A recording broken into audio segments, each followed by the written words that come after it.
웨스트민스터 소일이 문답 강의 16번째 시간입니다. 아담의 타락의 결과.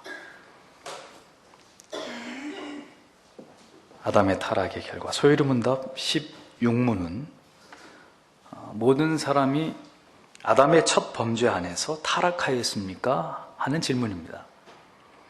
그리고 그 해답은 아담으로 더불어 언약을 세우신 것은 저만 위하여 하신 것이 아니고 그 후손까지 위하여 하신 것이므로 그로부터 보통 생육법으로 출생하는 사람은 모두 그의 안에서 범죄하였으며 그의 첫 범죄 안에서 그와 함께 타락하였습니다.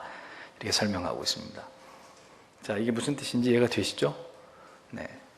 사람에게서 태어난 모든 아담의 후손들은 모두 다 아담의 원죄, 오리지널 신, 원죄 아래에 전적 타락의 영향권 안에 모두 다 포함된다는 그런 의미입니다. 로마서 5장 12절에 보면 이러므로 한 사람으로 말미암아 죄가 세상에 들어오고 죄로 말미암아 사망이 왔나니 이와 같이 모든 사람이 죄를 지었으므로 사망이 모든 사람에게 이르렀느니라. 이렇게 분명히 말씀하고 있어요. 여기서 한 사람이 누구죠? 아담을 말하는 것입니다. 자, 죄를 범한 것은 아담인데 그로 인해 죄가 세상에 들어오고 죄로 말미암아 사망에 이르게 되는 이 모든 저주가 모든 사람들에게 미치게 되었다. 이렇게 말씀을 합니다. 반면에 로마서 5장 11절에 보면 이뿐 아니라 이제 우리로 화목을 얻게 하신 우리 주 예수 그리스도로 말미암아 하나님 안에서 또한 즐거워하느니라. 이런 말씀이 기록되어 있습니다. 자, 이 말씀은 뭘까요? 예수 그리스도 한 분으로 말미암아서 또한 우리는 다시 하나님과 화목하게 되었다라는 사실을 성경이 분명히 말씀해주고 있습니다. 로마서 5장 15절에도 그러나 이 은혜는 그 범죄와 같지 아니하니 곧 한 사람의 범죄를 인하여 많은 사람이 죽었은즉 더욱 하나님의 은혜와 또는 한 사람 예수 그리스도의 은혜로 말미암은 선물이 많은 사람에게 넘쳤으리라. 이렇게 말씀하시면서 한 사람 아담의 범죄의 결과와 또 한 사람 예수 그리스도의 이 속죄의 은총의 결과를 대조적으로 설명하고 있는 말씀을 보게 됩니다. 자, 그런데 이제 문제는 이 교리는 즉시 하나님의 공의에 대한 의문을 우리로 하여금 품게 만듭니다. 그것은 공의의 하나님께서 어찌 한 사람이 범죄한 것에 대해서 온 인류를 심판하시느냐, 그것이 과연 정당한 것이냐 하는 문제입니다. 우리는 아담이 하와가 선악을 알게 하는 나무를 따먹을 때 우리는 현장에 있지도 않았고 우리가 한 입 옆에서 얻어먹은 것도 아닌데 왜 하나님께서는 우리에게까지 죄를 물으시느냐 하는 반론이 제기될 수 있다는 것입니다. 실제로 이단이었던 펠라기우스는 말하기를 아담의 죄는 자기 자신에게만 미쳤을 뿐이고 그 후손에게는 전혀 아무런 해를 입히지 않았다라고 주장을 했습니다. 뭐 달리 이단이겠어요? 그런 쓸데없는 소리를 했으니까 이단이 된 거죠. 하면서 원죄를 부정했습니다. 이것은 이제 죄가 가지고 있는 이 유전적 부패의 속성과 또 아담은 하나님의 언약의 관계에 있어서 인간의 인류의 대표였다는 사실을 펠라기우스는 이해하지 못했기 때문에 그런 이제 이단자가 되었죠. 하나님께서는 인류와의 언약에 있어서 우리 각 사람에게 다 만나가지고 계약을 체결하시는 것이 아니라 아담과 하와를 창조하시면서 그들에게 인류의 대표자로서 그들과 하나님께서 언약을 체결하신 것이죠. 아담을 그러니까 인류의 대표로 하나님이 인정하셨다는 것입니다. 또한 예수 그리스도께서도 죄는 우리 모두가 지었지만 우리 모두의 죄를 단 한 사람에게 예수 그리스도에게 우리의 모든 죄에 대한 이 대리자로 그를 지목하시고 그에게 우리 모든 죄를 전가해서 그를 대표해서 우리의 모든 죄를 속죄하기 위한 제물로 하나님이 그의 아들을 삼으신 거 아니겠습니까? 그러니까 한 사람은 죄를 범해서 우리 모두를 죄와 사망에 이르게 했고 또 한 사람은 자신을 버려서 우리 모두를 건지시는 대속의 사역을 죄인들의 대표자, 대리자의 자격으로 그 사명을 완수하셨다는 것입니다. 인류의 대표자인 아담의 돌이킬 수 없는 실수를 또한 인류의 대표자가 되시는 하나님의 아들 예수 그리스도를 인카네이션, 성육신케 하셔서 그로 하여금 모든 죄를 만회하게 하신 그것이 바로 하나님의 놀라운 섭리였다는 것이죠. 그래서 로마서 5장 19절은 말씀합니다. 한 사람의 순종치 아니함으로 많은 사람이 죄인 된 것 같이 한 사람의 순종하심으로 많은 사람이 의인이 되리라, 이렇게 말씀하고 있습니다. 예수 그리스도를 믿음으로 그분의 속죄하심의 권능과 효력을 믿음으로 우리 모두가 아담이 지은 죄의 죄책으로부터 이제는 자유롭게 되었다고 성경이 분명하게 선언하고 있습니다. 그래서 성경을 보면 이런 표현들이 반복돼요. 한 사람으로 말미암아 화목을 얻었다. 한 사람의 은혜로 말미암아 많은 사람에게 선물이 넘쳤다. 한 사람의 순종함으로 말미암아 많은 사람이 의인이 됐다. 이런 말씀들이 반복적으로 기록되어 있습니다. 그러니까 인류의 대표인 아담이 타락함으로 모든 인류가 타락했듯이 인류의 대표인 예수 그리스도께서 대속의 사역을 그가 이루셨기 때문에 예수를 구주로 믿음으로 인해서 우리가 아무런 우리 자신의 구원을 위해 우리가 한 것이 아무것도 없는 상태에서도 주의 은혜로 우리가 구원을 입게 되었다는 것입니다. 자, 이런 이제 교리적인 말씀을 우리가 묵상하고 이해하게 될 때 이제 우리가 어떻게 이 교리를 우리의 삶 속에 적용해야 될까요? 성도는 이 세상을 살아갈 때 아담은 실패한 대표자였지만 성공한 대표자격인 예수 그리스도처럼 우리가 이 세상을 살아갈 때 대표자적인 그런 의식이 우리에게 필요하다는 것입니다. 이른바 하늘의 앰베서더, 하늘의 대사의식, 하나님이 이 땅에 하나님의 나라의 전권 대사로 우리를 이 세상에 파견한 자들이라는 그런 의식을 가지고 이 세상에서 살아가야 되는 것입니다. 나는 하늘나라의 대사다. 이런 자의식을 가지고 학교에서 공부를 하고, 나는 하늘나라의 대사다. 이런 의식을 가지고 비즈니스를 하시고, 나는 하나님이 이 세상에 파견한 그분의 대권자, 대리자다. 이런 마음으로 직장에서 섬기시고. 여러분, 국가나 어떤 단체를 보십시오. 그 대표자의 위치가 얼마나 중요한지를 알 수가 있죠. 대통령이 외교적으로 중요한 정책을 결정함에 있어서 정말 뛰어난 자기의 참모들의 지략을 모아가지고 올바른 판단을 하게 되면, 결정을 하게 되면 국익에 상당한 지대한 이익을 발생시킬 수 있지만 반대가 되면 어떻게 되겠습니까? 막대한 국가의 손실을 초래하겠죠. 단 한 사람의 결정 때문에. 회사의 사장이 회사의 이익을 위해서 뭔가 중요한 결정을 올바르게 내리면 회사 전체의 이익이 되지만 그 반대라면 회사가 문을 닫아버리는 일도 생겨나겠죠. 그러니까 대표의 책임은 그만큼 무거운 것입니다. 한 가정에서, 가족 구성원 중에서 누구든지 여러분 어떤 그 개인이 큰 영광스러운 일을 당하게 되면 그 영광스러움은 그 혼자만의 것일까요? 아니죠. 가족 모두가, 예를 들면 아들이 대통령에게 표창을 받는다. 아들만 청와대 갑니까? 가족들 줄줄이 다 따라가죠. 그러니까 한 개인의 영광은 모두가 함께 그 영광을 공유하는 것입니다. 반대로 한 사람의 가족 구성원 중에 한 사람이 치명적인 불명예를 저질렀다. 그럼 그 불명예는 그 한 사람의 불명예로 끝납니까? 그의 부모, 그의 가족, 그의 주변에 그를 아는 모든 사람들의 불명예가 되어버리잖아요. 세상은 하나님을 보는 것이 아닙니다. 아니고 세상은 한 교회를 봅니다. 세상은 한 목사를 쳐다봅니다. 세상은 한 성도를 보고 있습니다. 그래서 세상 사람들이 어떻게 말합니까? 이거 봐, 내가 알고 있는 한 교회가 있는데, 이렇게 얘기하죠. 내가 아는 한 목사가 있는데, 응? 내가 아는 교회 다닌다고 하는 집산지, 잡산지가 하나 있는데, 이러면서 말을 시작하잖아요. 그러면서 좋은 얘기를 합니까? 이내 그들이 본 가장 실망스러운 목사 이야기, 성도 이야기, 교회의 이야기들을 가십거리 삼아서 떠들기 시작하잖아요. 그러면 그들이 우리를 그렇게 욕하는 데는 결국 누구를 욕하고 싶어하는 마음 때문일까요? 결국 그들이 부정하고자 하는 것은 그 교회, 어떤 목사, 어떤 성도가 아니에요. 그들이 믿고 있는 하나님.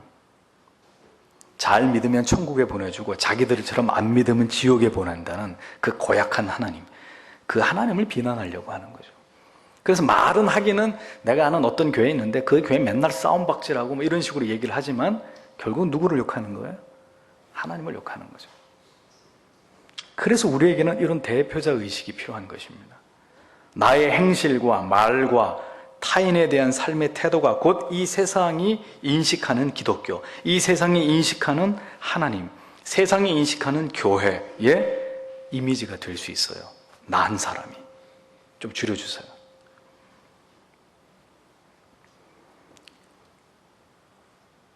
나의 행실과 말과 삶의 태도가 고스란히 이 교회에 대한, 기독교에 대한 이미지가 되어버리는 거예요.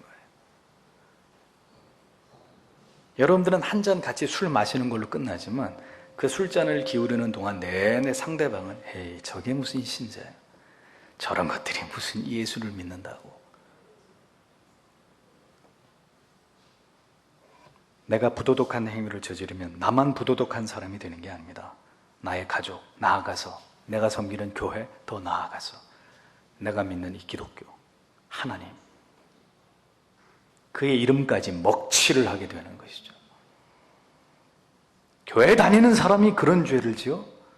교회에서 어떻게 그런 일이 일어날 수 있어? 목사가 어떻게 그런 죄를 지어? 사람들은 우리를 욕하려고 하는 게 아니라 우리가 믿는 하나님을 그것을 건수 삼아 마음껏 비난하고 조롱하고 싶은 거예요. 무시하고 싶은 거예요. 모든 신자와 교회들은 자신들이 있는 그곳, 세워진 그곳에서 이 대사의식을 가지고 하나님의 일들을 수행해야 합니다. 나는 하나님이 이 땅에 보내신 대사다. 그래서 모든 일에 있어서 그래서 죽게 하듯이 라고 바울이 가르치고 있는 거예요. 죽게 하듯이 해라. 그래야 너희의 하나님이 너희를 통해 영광을 받으신다라는 거죠. 학생이 공부를 잘하고 못하는 건 둘째 문제입니다. 아버지가 볼 때, 선생님이 볼 때, 학교의 친구들이 볼 때 제 아무아무게 쟤는 법 없이도 살아요. 저렇게 열심히 공부해서 뭐 우리 반에서 1등은 하지 못하지만 저 친구는 정말 FM이야. 그게 신자로 살아가는 거예요. 잘하고 못하고는 둘째 문제. 하나님이 서울대학교 갈 머리를 안 주는데 어떡할 거예요? 근데 중요한 것은 정직하고 진실되고 최선을 다하고 성실한. 그는 하나님이 그 학교, 그 반에 파견하신 대사이기 때문에. 하나님께서는 언제든지 개개인에게 책임을 물으시기도 하지만 하나님의 방법은 언제나 대표를 통한 것인 경우가 많았습니다. 그 대표를 통해서 책임을 지도록 하십니다. 그래서 가정 같으면 그 가정의 가장, 아니면 예수를 가장 먼저 믿은 사람, 교회 같으면 교회 목사, 그리고 중직자들, 앞선 사람들, 하나님은 언제나 그들에게 책임의식을 가지고 주님을 섬길 것을 요구하십니다. 언제든 가정이나 교회에 어려움이 있을 때 우리가 어떤 의식이 필요할까요? 내가 기도하지 못하고 내가 더 주를 위해 헌신하지 못했기 때문에 이런 어려움이 온 것이다. 이런 거룩한 부담감과 눌림을 가지고 그리고 주님을 섬기는 자들이 되어야 되는 것입니다. 그 내가 한 일 아닌데? 그 내 책임 아닌데? 하고 미꾸라지처럼 자기 책임 아니라는 식으로 전가하고 이렇게 비굴한 한 사람들, 그것은 주께서 우리에게 몸소 보여주신 모습과는 너무 다른 것입니다. 모두가 나의 불순종과 나의 미련함이 이렇게 우리에게 고통을 주고 있는 것이다. 이렇게 깨닫고 스스로 자신을 낮추고 다 내 탓입니다. 그런 마음을 가지면 그것이 하나님이 다스리시고 통치하시는 하나님의 왕국이 되는 것이죠. 아버지가 다 내 잘못이라는데 어떤 자식이 거기다 대고 맞아요, 당신 잘못입니다 할 자식이 어디 있겠습니까? 사장이 다 내 잘못입니다.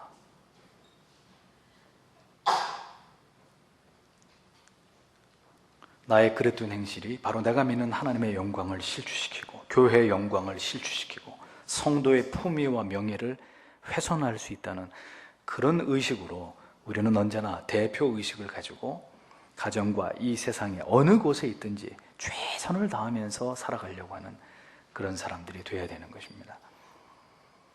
하나님을 알지 못한 가운데 오늘까지 이르게 된 가정이라 할지라도 예수를 믿은 한 사람이 당대에 그 불신앙의 오랜 고리를 끊고 신앙의 고리로 십자가와 연결을 시키게 되면 그 한 사람으로 인해서 그 사람의 가정과 가문은 영원한 생명으로 이어지게 되겠죠.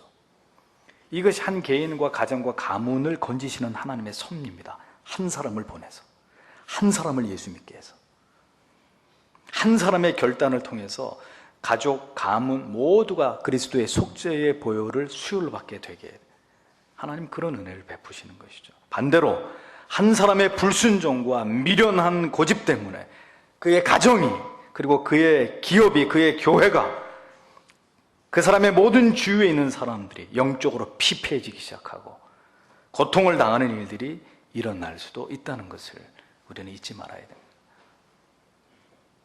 그러니 아담의 실수를 반복할 것이냐, 아니면 예수 그리스도의 모본을 본받을 것이냐.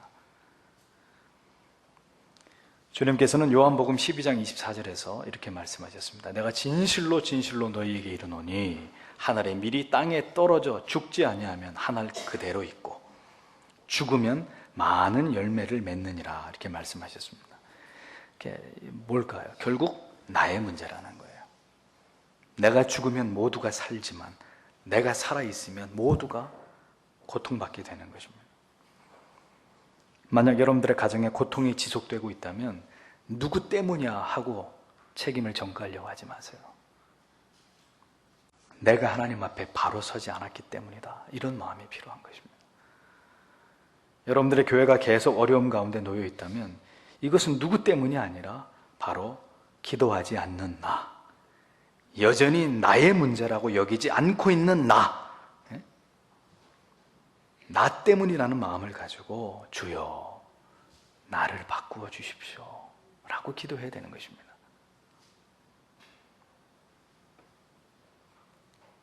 제가 신방을 하는데 어떤 분께서 그러세요. 다 내가 죄인이라 그렇습니다. 다 내가 죄인이고 내가 하나님을 잘못 섬겼기 때문에 그렇다고. 그래서 아닙니다. 성도님께서 그렇게 생각하시는 것은 하나님이 지극히 성도님을 사랑하기 때문에 그렇게 고백하실 수 있는 거예요. 하나님을 사랑하지 않는 사람은 절대로 집사님처럼 다 내 잘못이 이렇게 고백하지 않아요. 다 누구 때문이고 누구 때문이고 이렇게 얘기하죠. 그러니 집사님은 하나님 앞에 지극한 사랑을 받으신 분이라고. 그래서 그분을 위로해 드리는데도 목사의 마음은 너무 감사한 거예요. 그게 우리가 하나님 앞에 표현할 수 있는 가장 아름다운 고백이에요. 다 내 죄 때문입니다, 주님.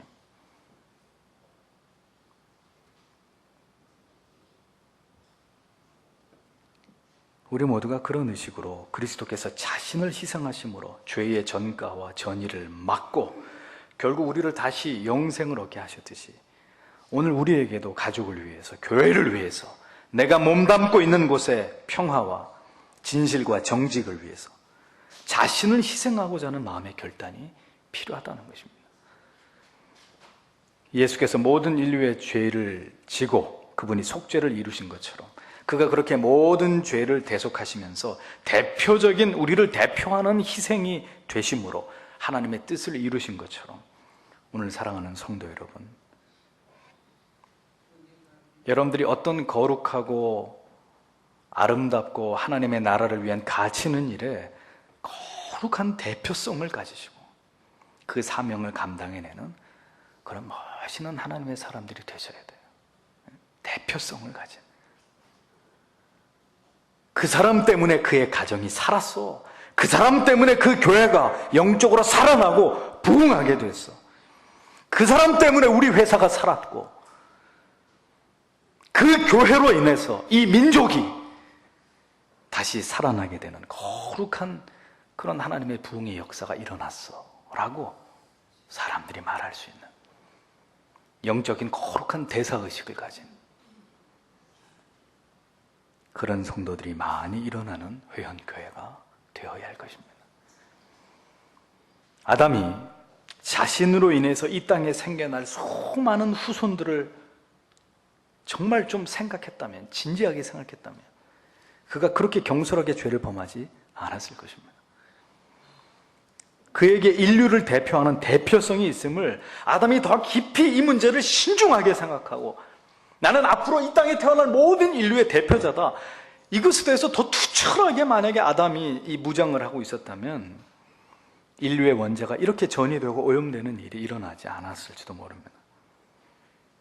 아담은 우리에게 그렇게 해서 저주를 가져다 주었지만 예수 그리스도는 어떠하셨습니까? 그분께서는 이 세상에 태어나시면서부터 십자가 위에서 자신을 산화하시기까지 단 한순간도 자신이 어떤 길을 왜 무엇을 위해서 가셔야만 되는지를 절대 잊지 않으셨습니다.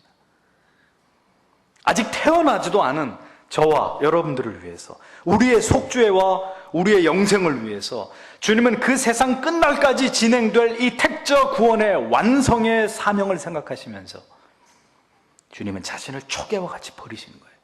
먼 이 세상 끝날까지 이 세상에 존재했다가 예수를 믿음으로 구원을 받게 될 그 택자들, 이 세상에 태어날 모든 수많은 하나님의 백성들, 그들을 바라보시면서 주님은 그 십자가의 사명을 묵묵히 감당하시는 거예요. 그러니까 중요한 게 뭡니까? 아담과 예수 그리스도, 왜 그걸 대조적으로 제가 설명을 할까요? 답이 뭐예요? 결국은 내가 누군지를 알아야 된다. 내가 누군지,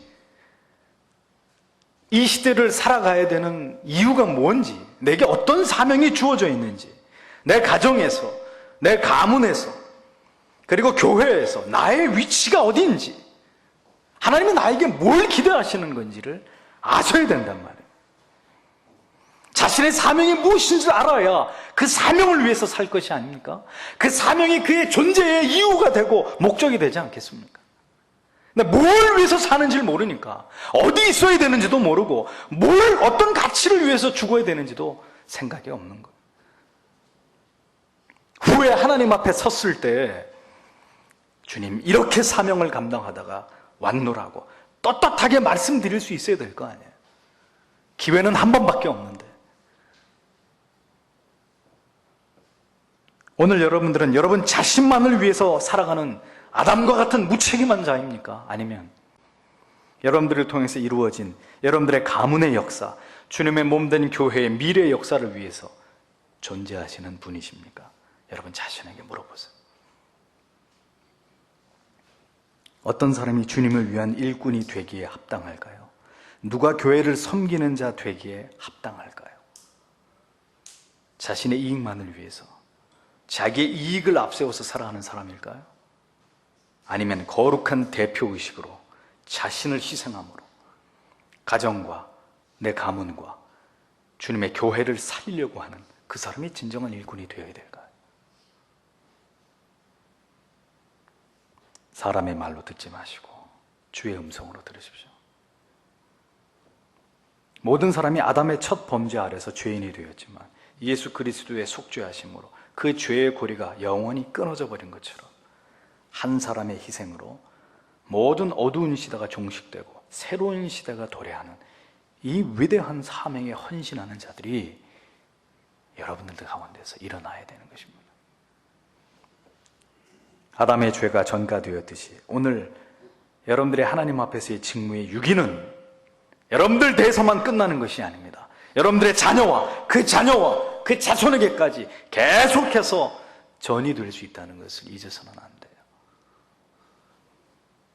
선행자의 본이 그것이 선한 것이든 악한 것이든 그대로 후대에게 전이 되는 것입니다.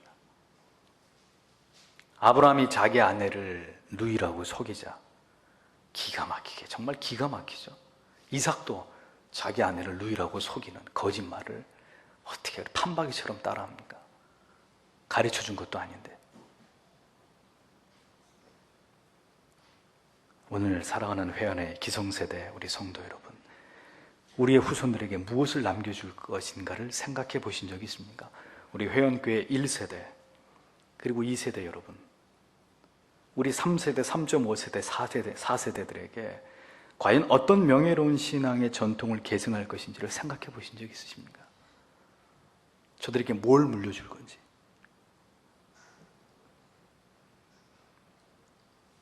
오늘도 SFC 아이들이 자기네끼리 굉장히 심각한 회의를 했대요. 참 듣고 마음이 아팠습니다.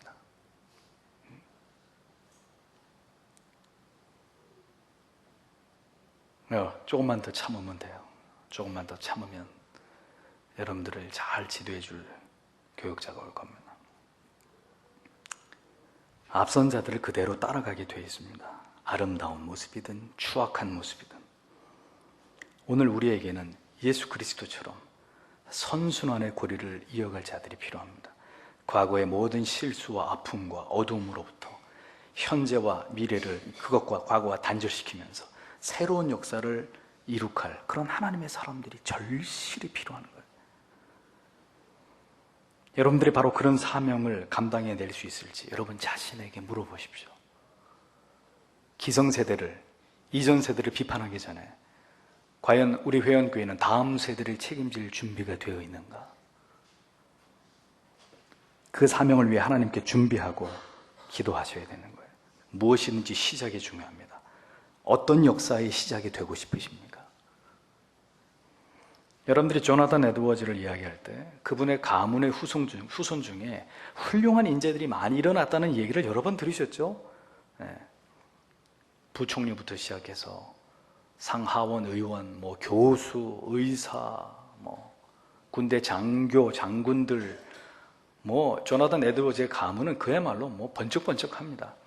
똑같은 마을에 살았던 마크 주쿠스의 후손들 전부 다 사기꾼, 강도, 살인자, 창녀, 비교를 했잖아요. 어떤 학자가. 그런데 이 예화를 별로 좋아하지 않아요. 왜냐하면 예수 믿으면 이렇게 잘 된다, 대박 터진다, 자꾸 이런 쪽으로만 해석하려고 하니까. 그런데 여러분 그 사실을 알고 있습니까? 조나단 에드워즈, 그의 할머니, 잘 들으십시오. 그의 할머니는 심각한 정신질환자였습니다. 할아버지와 결혼한 지 3개월 만에 다른 남자의 아이를 임신했던 그런 여인이었어요. 조나단 에드워즈의 할머니입니다. 그의 이모 할머니는 유아 살해범이었습니다. 작은 할아버지는 도끼 살해범이었어요.